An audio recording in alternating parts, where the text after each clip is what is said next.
La parole est désormais à Madame Maya Akari pour le groupe Paris en commun. Madame la maire, mes chers collègues, à travers cette délibération, il nous est demandé d'approuver le projet local de mobilité de Paris.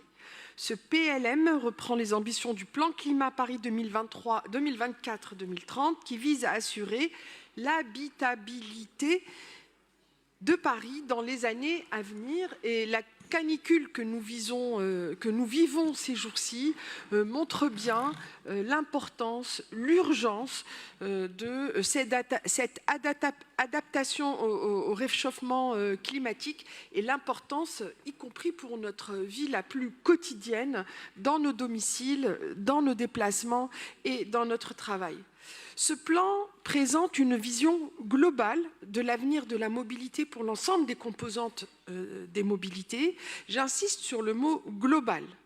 À entendre les pourfendeurs de notre politique progressiste au niveau des mobilités, il n'y en aurait que pour le vélo, ce qui est bien évidemment faux, et mon collègue Sylvain Réfaux l'a très bien rappelé tout à l'heure, comme il est faux de dire que nous sommes anti-voiture.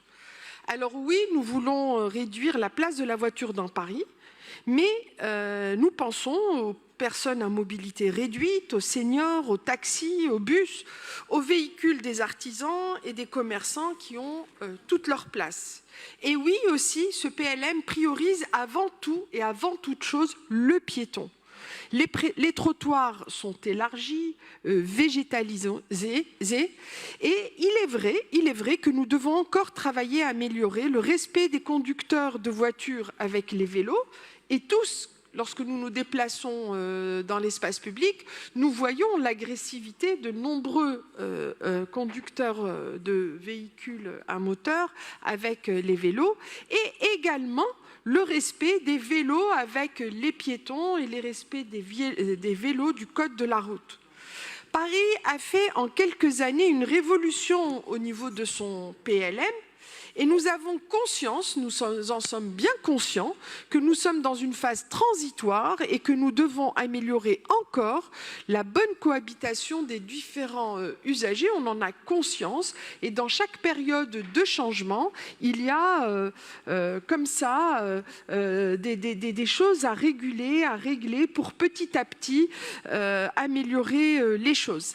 Un dernier mot important, ce PLM prévoit la production de connaissances relatives aux mobilités et une évaluation environnementale stratégique.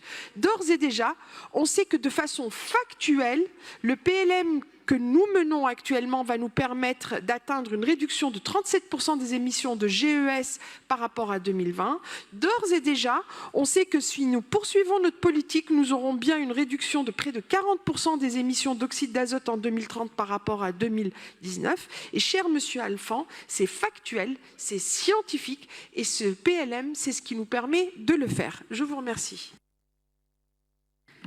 Merci.